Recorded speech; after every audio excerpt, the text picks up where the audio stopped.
Guys ये है Meesho where housing. अभी बहुत सारे अपने नए सेलर जो है ना वो एक गलती करते हैं, वो सोचते हैं कि मैं अपना इन्वेंट्री है ना वो वेयर हाउसिंग में भेज दूंगा, क्योंकि उन्हें लगता है ना एक शॉप रेंट से लेने से अच्छा ना जितना भी इन्वेंट्री है ना सीधा वेयर हाउसिंग में भेज देंगे। अपन तो भैया सिर्फ पैनल देखेंगे और नोट गिनेंगे, बाकी का काम है वो वेयर हाउसिंग में होता रहेगा। और यही सोच है ना उनके बिजनेस को स्टार्ट होने से पहले ही खत्म कर देती है। हे गाइस, आप सभी का स्वागत है हमारे 100 डेज ब्लॉगिंग चैलेंज में, जिसमें हम 1 करोड़ रुपीस का बिजनेस बनाने वाले हैं। आज का ये जो दिन है ये 56वां दिन है और आज के इस वीडियो में हम बात करने वाले जो भी नए सेलर्स है उनको खुद के घर से ई कॉमर्स का बिजनेस स्टार्ट करना चाहिए या मार्केट प्लेस के जो वेयर हाउस होते हैं वहां पे अपना सामान भेज के खुद का बिजनेस करना चाहिए। क्या फर्क होता है वेयर हाउस में और खुद के ओन स्टोर में, दोनों को अपन अच्छे से कंपेरिजन करेंगे और आपके लिए क्या बेस्ट चॉइस होने वाली है इसके ऊपर डिस्कशन करने वाले हैं। क्योंकि बहुत सारे कमेंट्स आते हैं कि सर हम वेयर हाउस से शुरुआत करें, हमारे पास स्पेस का इशू है, बहुत सारी दिक्कत आ रही है। तो लोग चाहते हैं कि वेयर हाउसिंग में स्टार्टिंग में हम काम करेंगे तो हमारा प्रॉफिटेबल होने का चांसेस बढ़ेगा या नहीं बढ़ेगा। तो आज की इस वीडियो में डिटेल डिस्कशन करेंगे। तो भैया उससे पहले आज के ऑर्डर के बारे में तो बात करनी पड़ेगी। तो भैया आज हमारे ना ऑर्डर अभी सुबह से कुछ भी पैक हुए नहीं, अभी लगभग बात करूं टाइम की तो भैया 12 बज चुके और फिर भी हमारी पैकिंग अभी तक स्टार्ट हुई नहीं है, क्योंकि ना हमारा एक स्टाफ छुट्टी पे लगभग कल से छुट्टी पे गया है। तो उसके कारण अभी 2 स्टाफ बचे हुए हैं, वो नीचे के शॉप में, एक स्टाफ जो आएगा वो कॉलेज के बाद आएगा और दूसरा स्टाफ भी कॉलेज के बाद आता है। तो 12 बजे के बाद दोनों आने वाली है, वो जैसे आएंगे तब हमारे 2 स्टाफ ऊपर आएंगे और फिर यहाँ पे पैकिंग हमारी स्टार्ट हो गई। लेकिन टेंशन लेने वाली बात नहीं है, क्योंकि ना हमने ना इसके वजह से कल शाम को ही ना कुछ पार्सल जो है ना हमने पैक करके रखे हुए। हालांकि सभी पार्सल कंप्लीट हुए नहीं, लेकिन लगभग ना 30% तो पार्सल का जो काउंट है वो हमारा कंप्लीट हो गया। 70% पार्सल हमें आज के दिन में पैक करके हैंड ओवर। मैं आपको बोला कि भैया 30% पार्सल हमारे कल पैक हो गए, लेकिन हालांकि 30% पार्सल हुआ ही नहीं। ये देखो भैया मेरे हाथ में जो लेबल है ये हमारे कल के डाउनलोड करे हुए, वो भी शाम के 7 बजे तक जितने लेबल डाउनलोड हुए थे ना वही है। 7 बजे के से 12 बजे तक रात के और लेबल जो है वो अभी मैं यहाँ पे प्रिंट करूंगा। तो लगभग बात करूं कल के ना तो लगभग 15% पार्सल ही हमारे पैक हो गए। यहाँ पे मैंने बचे हुए जो भी लेवल थे ना कल के उसको प्रिंट करना स्टार्ट कर लिया। बाकी आपको अगर प्रिंटर लेना है तो आप यहाँ से ये देखो, ये TSC का जो मैं यूज करता हूँ ना ये बेस्ट प्रिंटर है, मैंने वीडियो में टैग भी करा है, तो आप ये बाय कर सकते हो। पूरी तरह से मेंटेनेंस फ्री है भैया। अभी आया था भैया नीचे शॉप पे और अभी अपने को यहाँ से जाना है प्लॉट पे, क्योंकि वहाँ पे अपन ने काम स्टार्ट कर लिया है और थोड़ा ना वहाँ पे इशू हो गया है, तो वो जाके अपन वहाँ पे चेक कर भाई। अभी सीधा आ गया हो भाई अपने प्लॉट पे और यहाँ पे चल रहा है काम। देखो यहाँ पे उस दिन अपन ने ये सब जो पाया बनवाने का है उसका काम चालू किया था, लेकिन अभी यहाँ पे इशू क्या आया ना दिखा देता हूँ मैं आपको। अभी भैया यहाँ पे जो है ना ये खड्डा ये टॉयलेट के लिए टंकी बनवाने की थी, लेकिन यहाँ पे देखो भैया पानी भरने लगा है। अभी समझ में नहीं आया बोरवेल के हिसाब से पानी आ रहा है, मतलब इधर नीचे अगर बोरवेल मारेंगे तो लगेगा या नहीं, तो फिर वो चेक करना पड़ेगा। अगर यहाँ पे ही बोरवेल लगती है तो ये फिर से पैक करना पड़ेगा, फिर टॉयलेट शिफ्ट करना पड़ेगा। तो भाई धूप बहुत हो चुकी है, अभी तक खाना पीना कुछ भी नहीं हुआ। यहाँ पे सीधा आ गया तो यहाँ पे बहुत टाइम लग रहा है, तो यहाँ से सीधा जाऊँगा वेयर हाउस पे और वेयर हाउस में जाने के बाद फिर अपन बात करेंगे वेयर हाउस के ऊपर कि आपको मार्केट प्लेस के वेयर हाउस के साथ काम करना चाहिए, आप खुद के घर से बिजनेस स्टार्ट करें। देखो भाई ये है अपना डमरू, हमारे बगल में जो प्लॉट है ना उनका ये डॉग है। डमरू से hello to our YouTube family. भाई ज़बरदस्त है एकदम प्यारा डमरू, शेक हैंड। ये देखो भाई कितना होशियार है, देखो। तो चलो गाइज अभी आ गया वो अपने वेयर हाउस पे और यहाँ पे अपने स्टाफ ने अच्छे से काम करके रखा हुआ है। तो देख लो भैया यहाँ पे अपने ना ईकॉम एक्सप्रेस के सभी पार्सल पैक करके रखे हुए हैं। यहाँ पे एक्सप्रेस बी के भी है, फ्लिपकार्ट वाले भी है, डिलीवरी के भी है, सभी पार्सल पैक हो चुके हैं और इनको स्कैन करके SQ भी मिटाया हुआ है।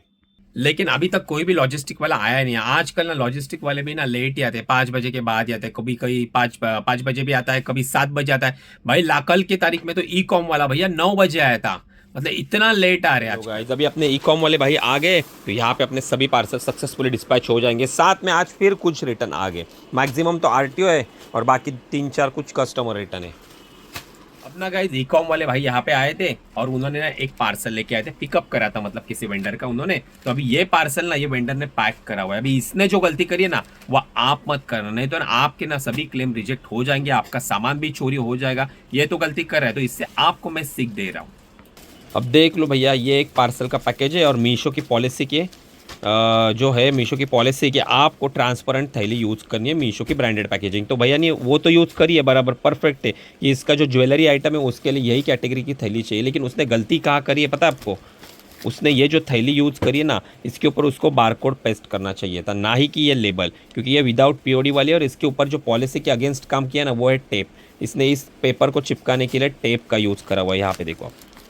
तभी मान लो ना भैया, अभी अगर ये पार्सल अगर रास्ते में चोरी हो जाता है, इसके अंदर का सामान कोई निकाल के फिर से टेप मार के रिटर्न दे देता आरटीओ में, तो इसको क्लेम मिलेगा नहीं, इसका पैसा डूब गया। तो क्या फायदा भैया मीशो की पॉलिसी यूज करने का? उससे अच्छा तो ये पॉलिथीन यूज करने से अच्छा कि आप ये यूज करो ना, व्हाइट वाली बैग करो ना, उसमें भी तो वैसे भी आपके क्लेम रिजेक्ट ही होने वाले, और आप इतना खर्चा करोगे ब्रांडेड पैकेजिंग के ऊपर और इसमें भी आपके क्लेम रिजेक्ट होने वाले। तो अगर आपको क्या करना है, अगर आपको ऐसे पॉलिथीन यूज करनी है तो आपको उसके ऊपर बारकोड पेस्ट करना है। अगर आपके पास बारकोड प्रिंटर नहीं है तो आपको ना इसमें का ये कैटेगरी आती है, उसमें पीओडी जैक रहता है, मतलब ना आपको ऊपर एक छोटा सा जैक रहता है, उसमें आप पीओडी स्लिप डाल सकते हो और पैक कर सकते हो, तो वो वाली थैली आप यूज कर लेना, तो आपके ना सभी क्लेम है ना वो पास हो जाएंगे। सो गाइस, आज के हमारे जितने भी पार्सल थे वो हमने सक्सेसफुली डिस्पैच कर लिया। अभी हम बात करने वाले वेयर हाउसिंग के ऊपर, और सबसे पहले ना मैं आपको वेयर हाउसिंग होता क्यों है ना वो क्लियर करना चाहता हूँ, क्योंकि ना बहुत सारे ना नए सेलर्स हैं, उनको वेयर हाउसिंग के बारे में पता ही नहीं है। उनको पता ही नहीं है एक्चुअली वेयर हाउस बनाए क्यों जाते हैं भैया, क्योंकि उनको ये लगता है कि वेयर हाउस इसलिए बनाए जाते हैं क्योंकि हम हमारी जो इन्वेंट्री है वो सिर्फ उस वेयर हाउसिंग में रख दे, ताकि हमारा जो रेंट रहेगा ना खुद के गोडाउन का या फिर खुद के घर का वो बच सके, हमें जो स्टाफ हायर करेंगे पैकिंग के लिए वो बच सके, हमारा पैकिंग का पैसा जो है वो बच सके, हमारा टाइम है वो बच सके। तो ये पूरी तरह से ना गलत मीत है, वेयर हाउसिंग इसके लिए बने ही नहीं है भैया। वेयर हाउसिंग का काम क्या है वो भी आप ध्यान से सुन लो, मैं आपको एक एक करके अच्छे से एक्सप्लेन कर दूंगा इस एक वीडियो। देख लो भैया, जो अमेजोन, मीशो, फ्लिपकार्ट, इन्होंने जो अपनी सर्विस निकाली है ना वेयर हाउसिंग की, उसका एक ही मोटिव है, जो आपके लॉजिस्टिक के जो कुछ लूप होल्स है उसे वो हटाना चाहते हैं, जो आपका जो ट्रांसपोर्टेशन है ना वो इजी करना चाहते हैं, जो आपको यूजुअली जो टाइम पीरियड लगता है ना एक पार्सल को डिलीवर करने के लिए उसे वो शॉर्ट करना चाहते हैं। अभी अगर मैं आज की तारीख में एक पार्सल डिस्पैच करता हूँ किसी अदर स्टेट में ना, तो मुझे लगभग ना 7 से 8 दिन उस पार्सल को डिलीवर करने के लिए टाइम लगता है। लेकिन वही अगर पार्सल में उनके वही उसी स्टेट के वेयर हाउसिंग में माल रखो और वहां से अगर डिस्पैच होता है ना, तो विद इन 2 डेज अमेजोन रहेगा तो भैया नेक्स्ट डे या सेम डे भी डिलीवरी होती है। लेकिन मीशो की बात करूं तो लगभग 2 दिन में वो पार्सल कस्टमर तक मिल जाता है। अब होता क्या है मैं आपको ना एक एक करके बता देता हूं। देखो, अभी मान लो आप यूपी से हो, ठीक है, आप यूपी से अपने घर से बिजनेस कर रहे हो, और ना एक दूसरा बंदा है जो है ना यूपी से ही है लेकिन सेम आपके जैसे प्रोडक्ट है, लेकिन उसने ना हमारा मुंबई वाला वेयर हाउस है वहां पे इन्वेंट्री रख दी है। अभी क्या होता है, मैं कस्टमर हूं, मैंने ना क्या किया, मेरे को वहां पे दोनों प्रोडक्ट दिख रहे, तो मेरे को सबसे पहले क्या दिखेगा कि भैया जो दूसरा वाला बंदा है उसका जो प्रोडक्ट है वो मुझे नेक्स्ट डे डिलीवर होने वाला है, क्योंकि वो उसने मुंबई के वेयर हाउसिंग में रखा है। लेकिन आपका प्रोडक्ट मुझे दिखेगा कि 7 दिन के बाद डिलीवर होगा, तो ऑब्वियसली बात है मेरे को तो प्रोडक्ट जल्दी चाहिए, तो मैं आपको स्किप करूंगा, उस बंदे का प्रोडक्ट बाय करूंगा। और इन केस अगर आप में कंपैरिजन ही नहीं है, मेरे को उसका प्रोडक्ट मिला ही नहीं, मेरे को आपका प्रोडक्ट मिला, मेरे को तो बाय करना है, तो यही टी शर्ट है जो मैंने भाई बाय कर लिया आपसे, 7 दिन के बाद आना है, लेकिन ना उसके बीच में अगर 3-4 दिन के बाद मेरा मन चेंज हो गया है, मेरे को किसी अदर साइट पे उससे अच्छी बेटर डील मिली, तो मेरे हाथ में तो फोन है, मैं सीधा कैंसिल का बटन डाल दूंगा और मैं दूसरी जगह से बाय कर लूंगा। तो उससे क्या होगा पता है, वो जो आपने पार्सल भेजा था ना वो बीच रास्ते में कैंसिल हो जाएगा और आरटीओ हो जाएगा, रिटर्न टू ओरिजिन, मतलब आपके लोकेशन पे वो पार्सल रिटर्न आ जाएगा। हालांकि भैया आपको तो उसका कुछ खर्चा लगेगा नहीं, आपसे तो कोई एक्स्ट्रा चार्जेस कटेंगे नहीं, लेकिन जो मार्केट प्लेस है ना, जो कुरियर 3PL हैंडल करती है, जैसे मीशो का टाइप है 3PL के साथ, जैसे डिलीवरी हो गया, एक्सप्रेस भी हो गया, इनको 3PL बोलते हैं, थर्ड पार्टी लॉजिस्टिक। तो उनको है ना एक पार्सल अगर आरटी होता है ना तो उतने ही पैसे उनको पे करने पड़ते हैं। मतलब मान लो अगर 80 रुपये अगर आपके यहाँ से पार्सल मेरे यहाँ पे डिलीवर करने का है ना, तो अगर मैं कैंसिल करता हूँ ना तो उस पार्सल को आपको लाने का भी 80 रुपया उनको पे करना पड़ेगा, मतलब 160। लेकिन वो आपसे चार्ज कुछ भी नहीं करेंगे, तो वो तो पूरा घाटा है, 160 रुपया मीशो को बेयर करना पड़ता है। तो इसके कारण ना ये वेयर हाउसिंग की सर्विस लाते हैं। इसके बाद ना गाइस, जो भी आपके आरटीओ आते हैं उसके उसमें आपकी पैकेजिंग भी डैमेज हो जाती है, तो वो तो अलग से आपका लॉस हो गया, ऊपर से कस्टमर एक्सपीरियंस खराब हो जाता है। और आज की तारीख में ना कोई भी मार्केट प्लेस ना खुद का कस्टमर किसी और मार्केट प्लेस पे जाने देना नहीं चाहती, इसीलिए वो खुद के वेयर हाउसिंग जो है ना वो बढ़ा रहे, ताकि उनका कस्टमर एक्सपीरियंस बना रहे और कस्टमर उनके पास बार बार रिपीटेड आए और उनसे परचेस करे, इसीलिए वेयर हाउसिंग की सर्विस है। अभी वेयर हाउसिंग सर्विस वही लोग लेते ना जिनके पास ना ज्यादा करके डेटा होता है। अभी मेरे पास डेटा है, क्योंकि मेरा जो प्रोडक्ट्स है ना ज्यादा, वो मेरे प्रोडक्ट ना बेंगलुरु के यहाँ पे नियरेस्ट लोकेशन है ना, वहां पे ज्यादा ऑर्डर्स आते हैं, तो वहां का अगर वेयर हाउस में लेता हूं ना तो मेरा जो है ना टर्न और अपने आप बढ़ेगा, मेरा कस्टमर का सर्विस जो है ना, फास्ट डिलीवरी सर्विस, वो बढ़ जाएगा। अगर वही मैं ना अगर किसी अदर स्टेट से ले लूंगा ना दूसरा जो उससे दूर है, तो मेरे को इतना फर्क नहीं पड़ेगा।